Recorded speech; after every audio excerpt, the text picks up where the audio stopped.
ये कोशिका है क्लास 8 का कोशिका वाला चैप्टर। तो कोशिका किसे कहते हैं, यहाँ पर डेफिनेशन लिख लेते हैं। कोशिका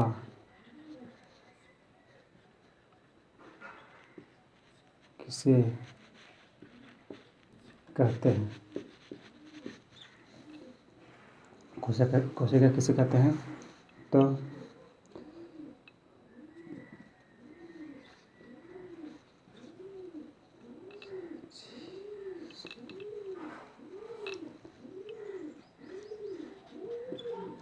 सजीवों की शरीर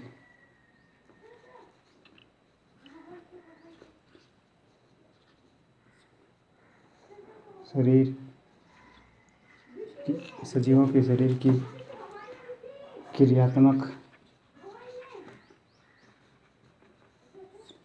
एवं रचनात्मक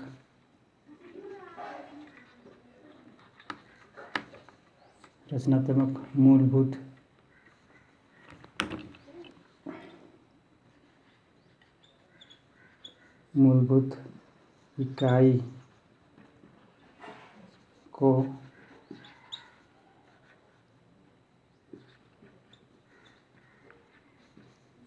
कोशिका कहते हैं। यानी कि ये कोशिका है, कोशिका किसे कहते हैं, तो सजीवों की शरीर की क्रियात्मक एवं रचनात्मक मूलभूत इकाई को कोशिका कहते हैं। कि सजीव का मतलब जो जीव होते हैं, जीव जैसे मानव हो गए, मानव, जीव जंतु, पौधे, ये सभी क्या है, सजीव हैं। ये सभी सजीव है। और क्रिया का मतलब काम और रचना का मतलब बनाना।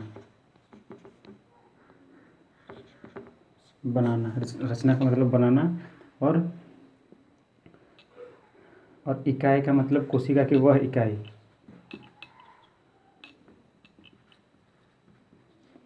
कोशिका की वह इकाई यानी कि कोशिका। सबसे पहले मानव शरीर में जो भी मानव का शरीर होता है, उसमें सबसे पहले कोशिकाएं आते हैं, यानी कोशिका आते हैं। तो वही कोशिका क्या हो गए, इकाई हो गए हैं। ठीक है। तो ये कोशिका का डेफिनेशन है कि सजीवों के शरीर की क्रियात्मक एवं रचनात्मक मूलभूत इकाई को कोशिका कहते हैं। तो ये कोशिका हो गया है, यानी कि कोशिका का डेफिनेशन तो आप लोग समझ गए होंगे। सजीव का मतलब जीव जंतु हो गए हैं, और क्रिया का मतलब काम हो गया है, रचना का मतलब बनाना। ठीक है। जैसे कि किसी चीज़ का बनाना, ऐसे घर का बनाना, वो रचना हो गया है। और इकाई का मतलब जिस भी चीज़ से बनता है, जैसे इकाई से मान सकते हैं कि मान लो घर बनाना है, तो ये ईंट से बना रहे हैं घर। ये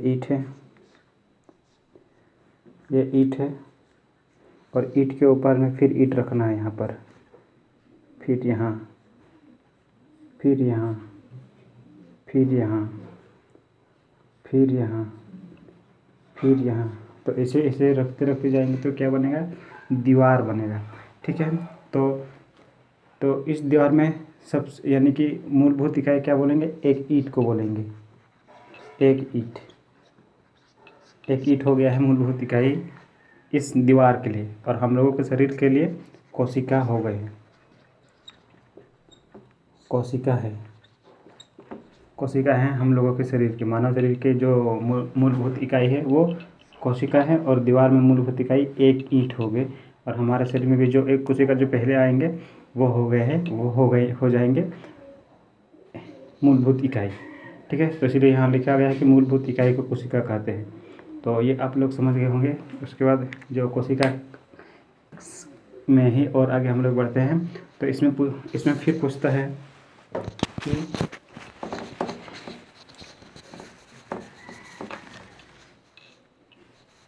कि कोशिका की खोज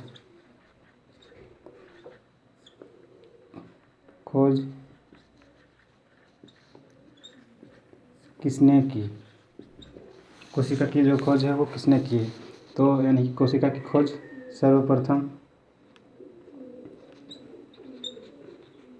सर्वप्रथम कोशिका की खोज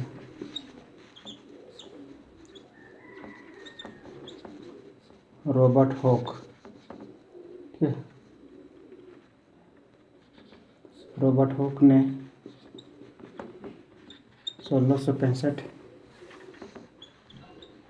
ईस्वी में की। यानी कि जो कोशिका की जो खोज हुआ वो सर्वप्रथम कोशिका की खोज रॉबर्ट हुक ने 1665 ईस्वी में की है, और वो था कॉर्क का पेड़ का छाल में की है, ठीक है। तो कॉर्क का पेड़ का छाल था, ठीक है। कॉर्क का पेड़ का छाल में उसने साधारण सूक्ष्मदर्शी की सहायता से खोज की। यानी कि उसने पेड़ के नीचे में बैठा हुआ था और वो उसके पास कुछ साधारण सूक्ष्मदर्शी था और छाल में ऐसे करके देख रहा था। उसको उसमें दिखाई दिया कि मधुमक्खी के छत्ते की तरह अलग हो रहा था। यानी कि इस तरह आप लोग मधुमक्खी के छत्ते देखे होंगे। देखो ये जो गोल गोल है ना, ये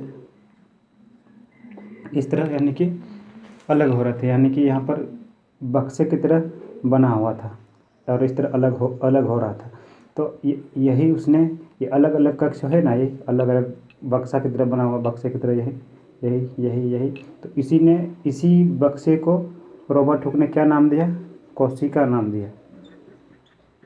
कोशिका, इसी बक्से को रॉबर्ट हुक ने कोशिका नाम दे दिया है जब उसने कॉर्क का पेड़ के छाल में उसने देखा कि ये जो है अलग अलग हो रहे हैं, मधुमक्खी की छत्ते के जो बक्से के जैसा अलग हो रहे थे।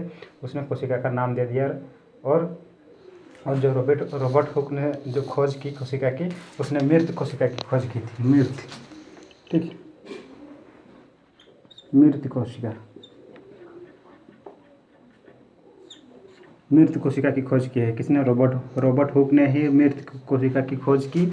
और सर्वप्रथम कोशिका की खोज रॉबर्ट हुक ने ही की है। और सन 1665 ईस्वी में और किससे? साधारण सूक्ष्मदर्शी से और कॉर्क का पेड़ का छाल में उसने खोज की है, और वो भी मृत कोशिका था, ठीक है। तो आप लोग इतना समझ गए होंगे। तो आगे को हम लोग मूव करते हैं।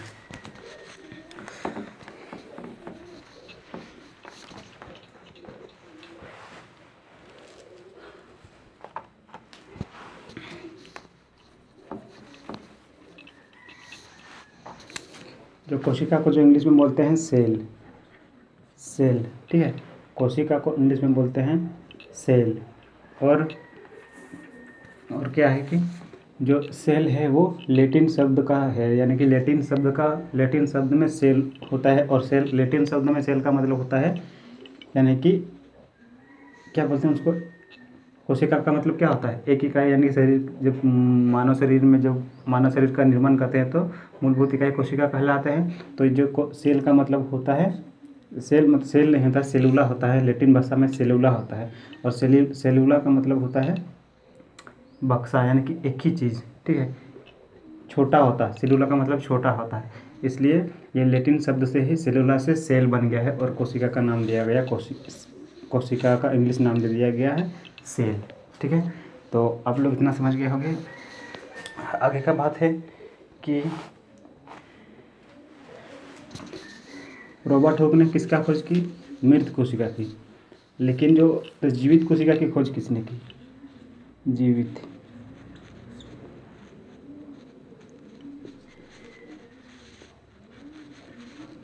कोशिका की खोज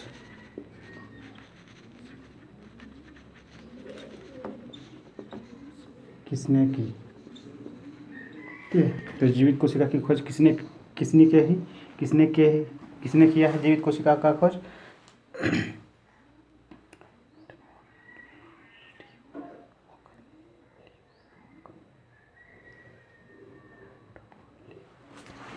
तो जीवित कोशिका की जो खोज की गई है वो एंटन वन ल्यूवेनहॉक ने 1666 1974 ईस्वी में खोज की है। ठीक है, जो जीवित कोशिका की जो खोज की गई है वो एंटोन वॉन लीeuwenhoek 1674 ईस्वी में खोज की थी। वो ये जीवित कोशिका था। ठीक है, और इसने जो खोज किए था इसमें सेवाल में खोज किया था, सेवाल में प्रोटोजुआ में खोज की थी, सेवाल में, प्रोटोजुआ में और बैक्टीरिया में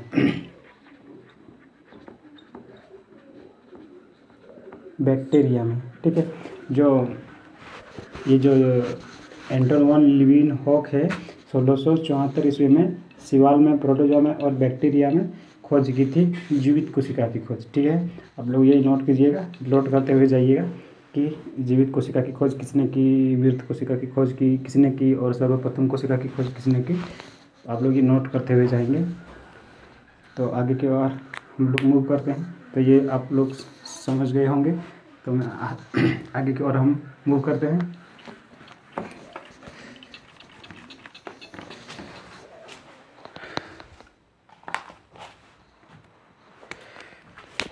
और आप लोगों को देखना है ना कि कोशिका झिल्ली बोल दिए। जो कोशिका होते हैं, प्याज का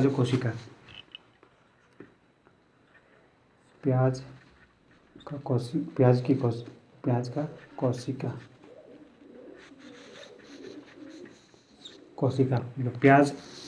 प्याज में से बहुत सारा लेयर होते हैं। तो सबसे बाहरी वाले लेयर को हटाने के बाद उसके अंदर में जो थोड़ी सी जो पतली होती है उसको आप लोग हटा के देखिए। उसमें आप लोग अगर हटा के देखिएगा ना तो उसमें इस तरह आप लोगों को दिखाई देंगे,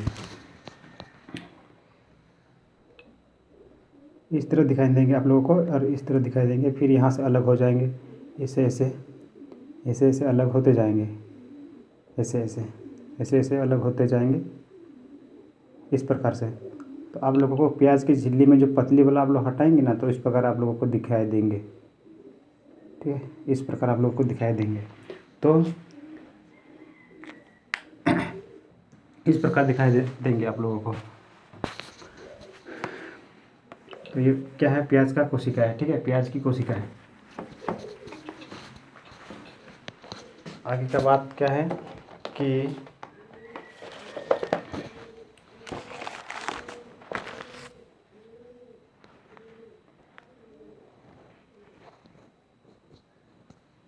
इसमें क्वेश्चन पूछा जाता है कि कोशिका की खोज किसने की। तो कोशिका की खोज तो रॉबर्ट हुक ने की है। हम लोगों को बता दिए हैं कि जो कोशिका की जो खोज किया गया वो रॉबर्ट हुक ने की है। और दूसरी क्वेश्चन पूछा जाता है कि सर्वप्रथम कोशिका किसने देखा। तो देखा किसने था, सर्वप्रथम देखा तो वही रॉबर्ट हुक ने ही देखा था। खोज किसका कौन किया था पहले, रॉबर्ट हुक ने, देखा भी वही था। तो ये अब लोगों का आंसर हो गया, नोट कर लीजिएगा। और और एक क्वेश्चन है कि जीवन की मूलभूत इकाई किसे कहते हैं, यानी कि जीवन की जो मूलभूत इकाई है उसको किसे कहते हैं, जीवन की मूलभूत इकाई को। तो जीवन की मूलभूत इकाई को कोशिका कहते हैं। ठीक है, तो आप लोग नोट कीजिए कि जीवन की मूलभूत इकाई किसे कहते हैं। तो जीवन की मूलभूत इकाई को कोशिका कहते हैं। ठीक है, तो आप लोग ये नोट कीजिए। तो हम लोग आगे की ओर चलते हैं। आगे की ओर में लिखा गया है कि कोशिका की रचना एवं आकार कितनी बड़ी होती है।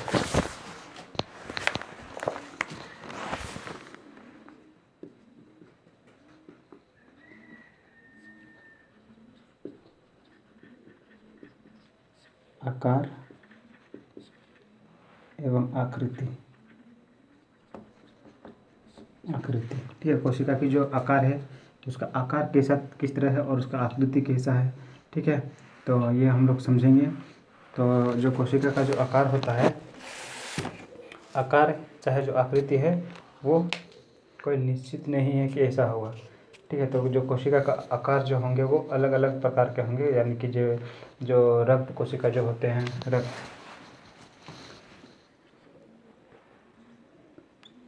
रक्त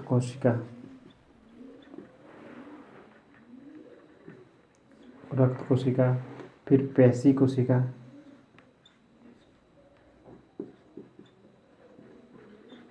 पेशी कोशिका, तंत्रिका कोशिका,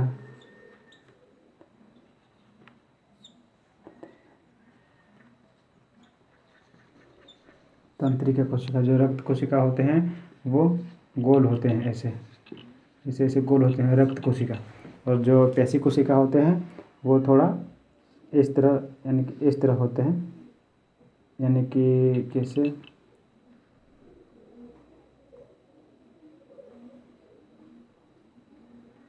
ठीक है, यानी कि जो बीच में थोड़ा सा मोटा होंगे और इधर साइड साइड में थोड़ा सा पतले होंगे, ठीक है, इस प्रकार होंगे, थोड़ा थोड़ा बहुत, ठीक है, जैसे इस तरह होंगे पेशी कोशिका।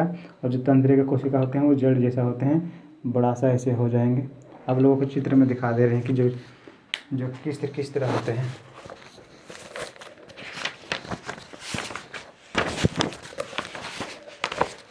आप लोग देख पा रहे होंगे कि ये जो है ये तंत्रिका कोशिका है, ये रक्त कोशिका है और ये पेशी कोशिका है। आप लोग देख सकते हैं।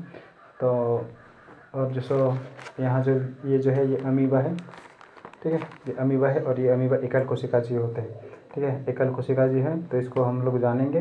तो आप लोगों को अभी ये चित्र में दिखा दिया है कि जो कोशिका, जो तंत्रिका कोशिका, पेशी कोशिका और रक्त कोशिका कैसे होते हैं। तो आप लोग ये चीज़ ध्यान में रखिएगा। और जो कोशिका की जो कार्य होती है ना, कोशिका का जो आकार होता है वो उसके कार्य पर निर्भर रहता है, वो क्या कार्य करते हैं, ठीक है। तो हमारे शरीर में जो कोशिका होते हैं बहुत अरबों खरबों कोशिका होते हैं। ऐसा नहीं है कि एक ही कोशिका होंगे, यानी कि हमारे शरीर में जो कोशिका हैं वो बहुत सारा कोशिका से हमारा शरीर मिलकर बना है, ठीक है। और क्या बोलेंगे, जो हमारे शरीर में, यानी कि हमारे अंग बनने से पहले सबसे पहले हमारे शरीर में क्या आए हैं, कोशिका आए हैं। तो सबसे पहले क्या आए हैं, कोशिका आए हैं। इसके बाद कोशिका के ऊपर आते गए तो उत्तक का निर्माण हुआ। उत्तक, और उत्तक के बाद अंग, और अंग के बाद शरीर, ठीक है।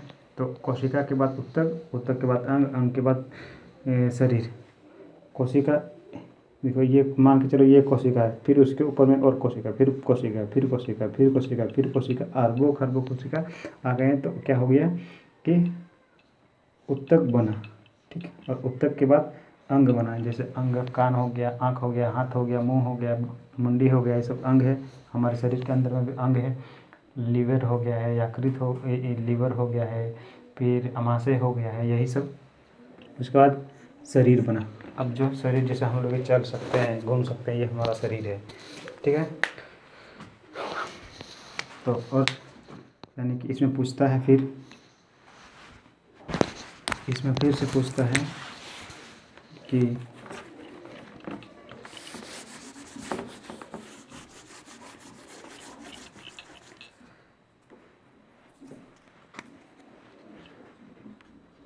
सबसे छोटी कोशिका का नाम क्या है, ठीक है। सबसे छोटी कोशिका का नाम क्या है, तो सबसे छोटी कोशिका का जो नाम है वो माइकोप्लाज्मा है।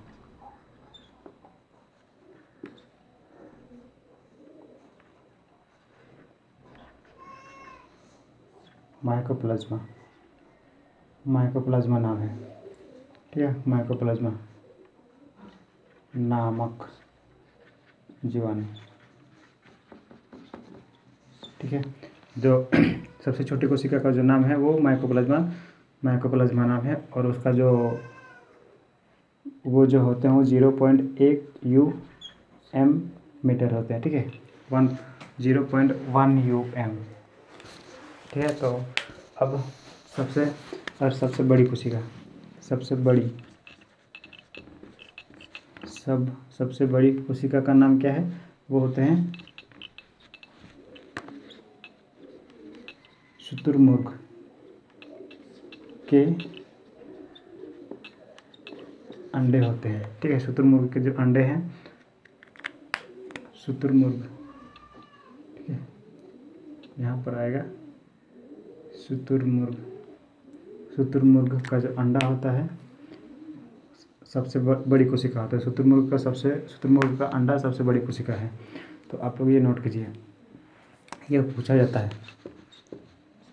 ठीक है, ये पूछा जाता है, भी आई है, ठीक है। तो आगे के और हम लोग मूव करते हैं।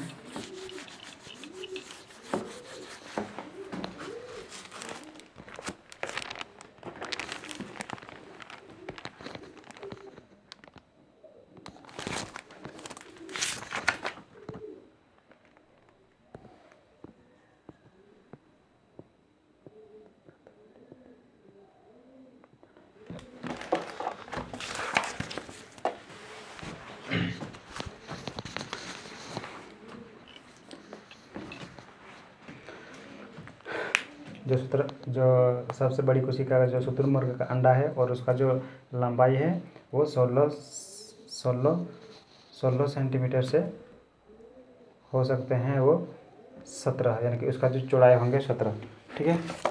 तो आप लोग ये चीज़ याद रखिएगा कि जो 16 हम बोल दिए, 16 नहीं है, जिसकी जो लंबाई है 17 सेंटीमीटर से चौड़ाई होगा 13 सेंटीमीटर तक, ठीक है।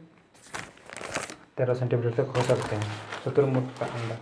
उससे आगे हम लोग जानेंगे कि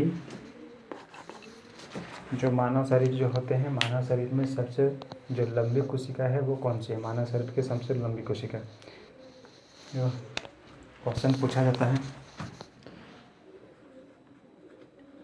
मानव शरीर की सबसे लंबी कोशिका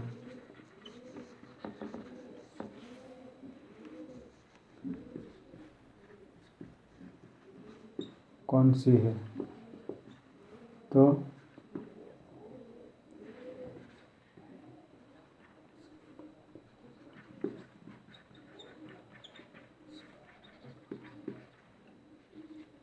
तंत्रिका कोशिका, ठीक है।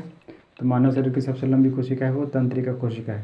तो मानव शरीर में ये जो तंत्रिका कोशिका है वो लंबी क्यों होते हैं, जो कहीं भी अगर हम लोगों को चोट लग जाता है तो तंत्रिका कोशिका को सबसे पहले पता चलता है। उसके बाद हमारे दिमाग को वो जाके बताता है कि तुमको ये चीज़ हो गया है, अपना इलाज कराओ। अगर मान के चलो कहीं कट जाते हैं तो सबसे पहले दिमाग के पास आता है और दिमाग हमें बताता है कि यहाँ पर, यानी कि आपका जो हाथ है या कहीं भी है कट गया है तो आप वहाँ पर उसका दवाई लीजिए, नहीं तो वहाँ क्या करना है, हैंड प्लस लगा लीजिए, ऐसे करके। इसके बाद हम देखने के बाद हम ऐसे समझ सकते हैं।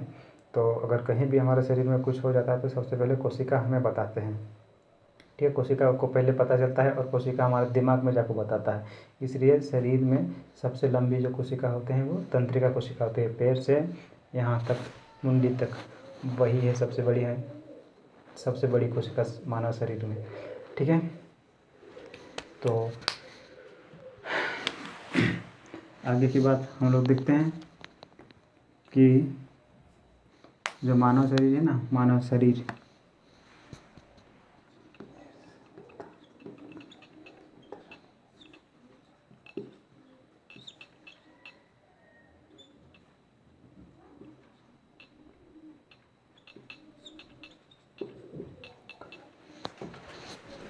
यहाँ पर क्या लिखे, इधर मानव नहीं लिखे हैं, इधर आप लोग लिख लीजिए मानव शरीर का स्थानांतरण कौन करता है।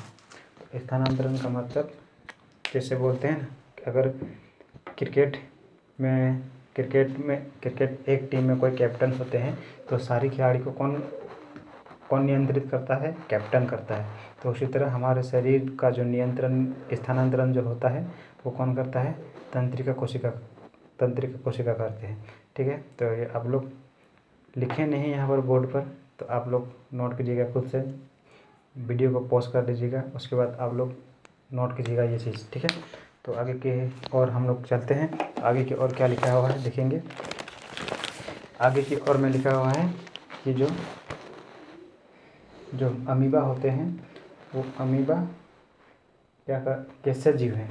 तो पहले ही हम आप लोगों को बता चुके कि जो अमीबा होते हैं वो कैसा जीव है, एकल कोशिका जीव है। ठीक है, क्यों? क्योंकि जो अमीबा जो होते हैं वो एकल कोशिका जीव होते हैं और वो एक ही कोशिका रहेंगे और वो उत्सर्जन भी करेंगे, पाचन करेंगे तभी उत्सर्जन करेंगे, है कि नहीं? खाएंगे भी और प्रजनन भी करेंगे। एक ही कोशिका रहेंगे पर उसमें बहुकोशिका जैसे सभी कार्य होते हैं। जिसके हम लोग होते हैं, मानव जो होते हैं, हम लोग बहुकोशिका में आते हैं, क्योंकि हम लोग देखो